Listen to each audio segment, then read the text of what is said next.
Okay, so let me start with saying that it's quite an unbelievable occasion when I have a chance, me and my friends here, from Poland and England. One of them is my son. We just a month ago, we would sit around the table in my house, me, my wife, and my children, reading your book, and we being edified by it, seeing that Christians survive.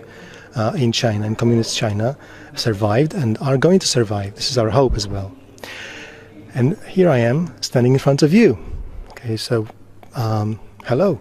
Thank you. I'm so glad to be with you too. And also I hope the message today could be encouraging to our brothers and sisters in Poland. I'm sure it will. I've got a few questions. And the first one is, why do you think communism is the biggest enemy of the Christian civilization? I think the fundamental difference, between communism and true Christianity is about freedom and bondage, about truth or lies. For somebody, I think we all experienced the communism, and you, of course, were set free already. And we, the Chinese 1.3 billion people, are still under that brutality. It's such a dramatic difference. For communism, their fundamental goal is to control and, with lies and the believe, in a sense, like the Nazis believe the same thing. Like, if they repeat a lie with 1,000 times, it will become truth. But for Christian, we believe the truth and the gospel of Jesus Christ, and only truth will set you free. And freedom, in that sense, is our fundamental values. So I think that is why I think even after the former Soviet Union and Eastern European communist bloc collapsed in 1989, China is still under this brutal communism and survived to this day, should be regarded as a major threat. Yeah. Okay. President Trump's administration was the first one to present Russia and the communist China as the biggest enemies of the USA and the free world. Why didn't America see such a threat in those countries before that? I think I'm very glad, actually, to finally see these Western or free world leaders, such as President Trump, came to this realization, and it took really quite some years. I remembered in 1997 when my family were accepted as refugees into the U.S., and there was a huge debate in the American Congress and American Clinton administration. So the argument was about whether to renew China's so-called PNTR, the permanent normal trade status, that Congress used to have that as a leverage to check on China's human rights and with the trade practice. And at the time, the prevailing kind of argument was, okay, yes, China had bad human rights record, persecution of religious freedom and rule of law.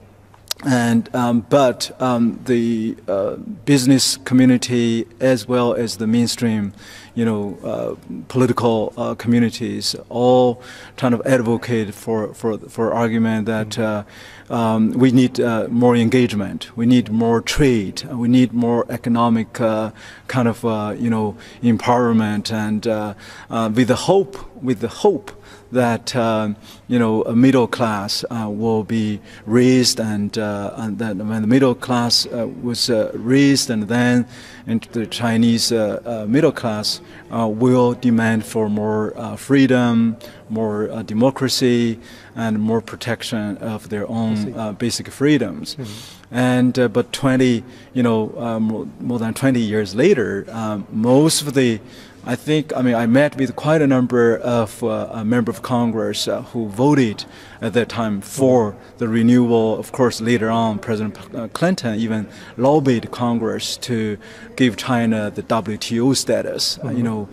I think now, in retrospect, many congressional leaders and certainly now President Trump administration have publicly acknowledged it is a mistake. Look, this is, I think this month's, the Economist magazine's cover, why we make it wrong, right? Yeah. It was a wrong assumption based on the underestimate of the evilness, really, of communism in China. And so 20 plus years later, we see China actually not only using and taking advantage of the generous offer by the free world, by really empowering themselves economically, but also it becomes a more aggressive, forceful, assertive word power and threat. And yet the human rights actually is now everybody acknowledged except the communists themselves that it's the lowest part, the worst part since the Cultural Revolution. So many politicians in the U.S. have deeply regretted of that vote. And I think that's a great wake-up call that the U.S. administration have finally recognized this. Certainly, Russia is no exception, and it's more aggressive and more bullying to the free world and destroying the world order of peace. Yeah. So at last, some changes for the better. Sure. Yeah. How should the free world react to the murders or even terrorist attacks carried out in Great Britain by Russia? Yeah, I have been following, of course, this tragic, event, that this is should serve another real wake-up call. As I'm glad that Prime Minister Theresa May and Foreign Secretary Johnson both made very strong statement. I'm also glad that President Trump's White House and the UN Ambassador Nikki Haley, they all united with Great Britain along with other Western allies, that we need to stand in solidarity to speak in one voice, to say no to this kind of brutal, is in a sense, is aggression, by using chemical weapons in a free world, and to brutally kill and murder citizens here. So barbarism, yes. It's real barbarism. Yeah. So that shows the kind of real teeth of the Putinism. It's Marxism, communism, and plus really hooliganism. Modern warfare, yes. Combined. Yes. What are the ruling Chinese communists most afraid of? I think a few years ago, the communist, one of the top security officers, officials, wrote an article detailing the 5 major groups that pose the most to the Chinese communist societies. They call communist societies a political threat. Yeah. And, they listed the house churches, they listed the human rights lawyers, they listed the political dissidents, they listed the petitioners. And, these are regarded as the national security threat. A house church, they want nothing but peaceful worship of God, Doesn't sound very dangerous. That's right. I think that pose, to Communist, party in China, of course, it's more of a paranoid. I mean, they feel, because this already the large number of Chinese Christians, with over 100 million Chinese Christians now, every Sunday, in defining the Communist Party's kind of order of total control them, they are able to worship, at least worship freely in their heart and in their own homes. And so to the Communist Party, that's intolerable. And of course, to them is regarded as a major political threat. Yeah. That's why they're pushing again and again to crack down and jailing and arresting and torturing these innocent, peaceful Christians, Catholics, and other peaceful worshippers of other religions. So this is they're most afraid of. Yeah. Would it be okay to say, do you think, that they are afraid of the freedom of speech? Really? They do. I mean, look at this week. The so-called China's National People's Congress is the equivalent of China's rubber stamp, parliament. They just first voted, among nearly 3,000 parliament members, the delegates, and only 2 said no, and we didn't even know who. This is like to the proposal to remove the term limits of the presidency. Yes. And today, I mean, Saturday in China, they just approve President Xi Jinping, really essentially crown him as the president for life, and there's no term limit. What do you think? What do you make of it? I mean, what kind of significance it might have on the future of China? This is very significant. The last time one Chinese leader in modern time without, was granted or given this kind of tenure for life was Chairman Mao Zedong, another brutal dictator under whom over 60 million people, were killed and died. So before Chairman Mao Zedong, and it was all the emperors. So that's why he's named as Emperor Xi already. And I think it will pose a major grave threat, of course, to the freedom-loving Chinese citizens. And that's why in the past few years under President Xi's first term, we have seen this major deterioration and across the board, freedom press, and journalists. Chinese regime jailed more journalists than the rest of the world combined, and you could receive a 19-year sentence for forwarding 200 Twitter equivalent messages. And you can, of course, the freedom of religion has been certainly, being in the lowest in the sense of the Cultural Revolution. I mean, we have seen in the past few days, the kind of a persecution has reached to another level that has not been seen, again, since the Cultural Revolution. The believers' homes were even invaded by the security officers.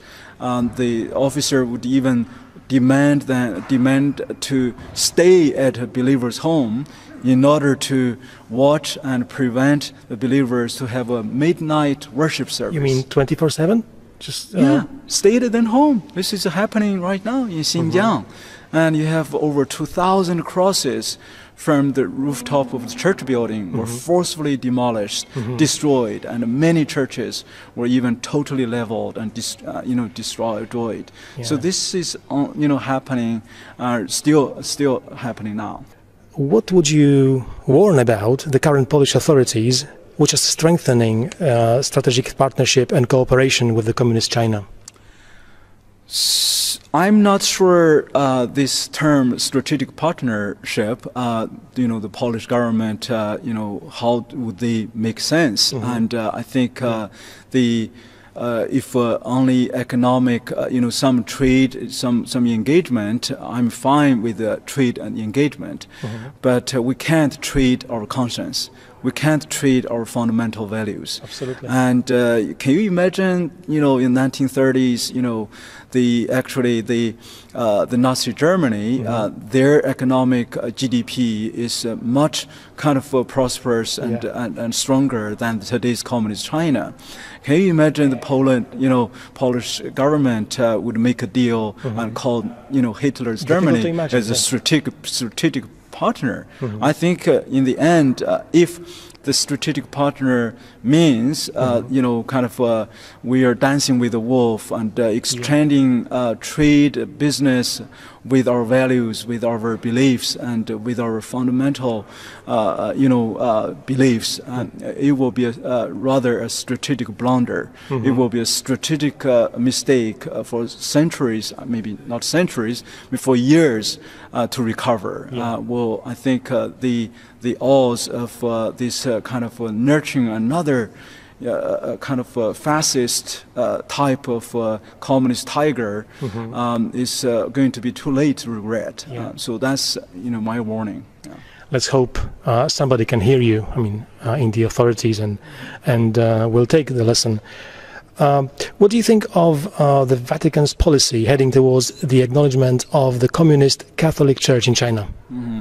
The Vatican's policy to the Communist China, so far I've been following the report about supposed to be imminent announcement between Vatican and Chinese regime for so-called normalization, including the appointment of bishops. And if the Vatican's desire is really to take care of the shape of God and really God's people in China.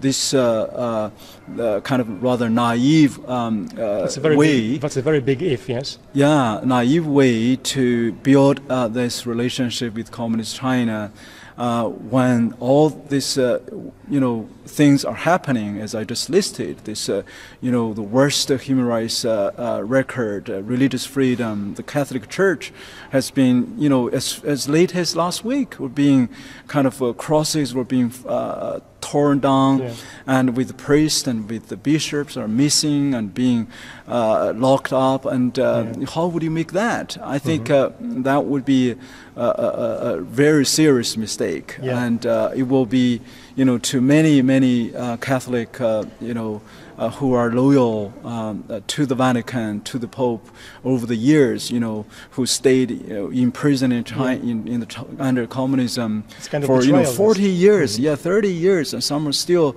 there, and that's certainly a real betrayal. Let me quote Bishop Peter.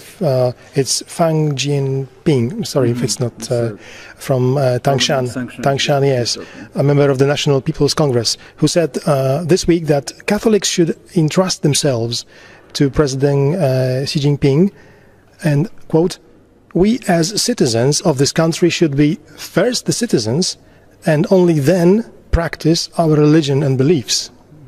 Do you agree with the statement? Well, this is the type of thing you can see the twisted, totally unbiblical version of a church-state relationship to this guy called a bishop, appointed, of course, by the Communist Party, and with, they are just a kind of a fake religious leader. In essence, they are the communist followers. So this is the way the Communist Party want to be. It's really whether is the head of the church is the King Jesus, or the head of the church is Emperor Xi. So this is the way they want to surrender to President Xi before they surrender to Christ. I think that is the strategic difference. The way he's seeing that exactly reflect the kind of a mentality. He wants to surrender the church and God's people into the total control of this brutal regime. Allow me to say that as far as I can see it, this attitude is quite contrary to what you and your friends represented when in China, and that's we first serve God and then our authorities. What do you make of the Vatican inviting yet another Chinese delegation to a conference devoted to the issue of organ trafficking? And the Deputy Minister of Health in China said that, let me quote, "The exchanges between China and the Vatican are beneficial for the world peace." Well, I think if the Vatican is seriously exploring and why, this organ harvesting, is being practiced in China massively, I mean that should be encouraged. And I think the Vatican, instead of just said about world peace, I mean this is about the value of human life. This is about even the death in it. That's the Chinese government has been practicing this, even like live organ harvesting. Yeah. And it's a horrendous practice. And in terms of the organ transplant, and the many news organizations have documented this kind of evil practice. So I would rather to have the Vatican to really raise this as a major issue, and to confront the Chinese regime that what about this, what about this thousands of citizens were missing, and thousands of citizens, even some religious believers were documented with their organ being harvested to kind of save those privileged people. Let them deal with the problem. Yes. And the last question: what differences can you see between the Christians and the churches in the free world, in the USA and Great Britain, for example, as opposed to those in the communist China where they are persecuted? I think the Christians in the free world, including, of course, in the U.S. and in Great Britain, or Chinese Christians are deeply indebted to them, first of all, because of their sacrifice. There's over almost 2 centuries of missionary work, and they shed their blood and shed their sweat in the Chinese soil, and many were martyred even. Yeah. I think that planted the seed for today's revival in the Chinese church. And on the other hand, after staying, I was exiled in the past 20 years, traveling in the free world and seeing a lot of church shocks instead of cultural shocks. Yeah. I think the one of the major problems is we Christians in the free world are kind of gradually relaxed and kind of taking our freedom for granted. I think that's a key issue, and we are kind of being cornered by all this secularism, the even the political atheism, the political correctness. Kind of we, instead of really stand up for the truth and whole truth and nothing but the truth, we're watering down our message. Yeah. And we are compromising the gospel message, and try to please man rather than God. I think that is the major problem as I see it. I think that's we're almost like retreat, from the word that God created and entrusted us to really declare His sovereignty and His lordship. And instead, we're just retreat, back to the corner of so-called private, practice, and so afraid to hold the truth and into the whole sphere that God has created. Yeah. There couldn't be a better ending to our interview with you. I said our because there are a few of us here, and let me say that you are probably the most known Chinese Christian in Poland now. And it's and we learn a little bit more maybe Polish culture. Yeah, after the conference we offer some free lessons. Okay, no problem with that. But let me say that you really inspire us And not only the things you're doing now, but also the things you did in the past. And we know how difficult it was. I mean, we can imagine, we read about it in your book. Can I have a copy of it? And okay, that's the book, okay? Tajny agent Boga in Polish. Thank you. Okay, you can say the title in Polish. Yeah. It says Tajny, which is secret. Oh, Tajny. Tajny. Agent Boga. Agent Boga. Yes. Tajny Bóg, agent Bóg, Boga. Bóg it's God. Oh, And agent is agent. Agent. So can you hold it for a while? And I'd like you guys to come here, all of you, Polish guys, and our beautiful flag. Yeah. Take the flag, please. We want a photo. Okay. Matt, can you take a picture? I'm just your photographer. Okay. Thank That's you.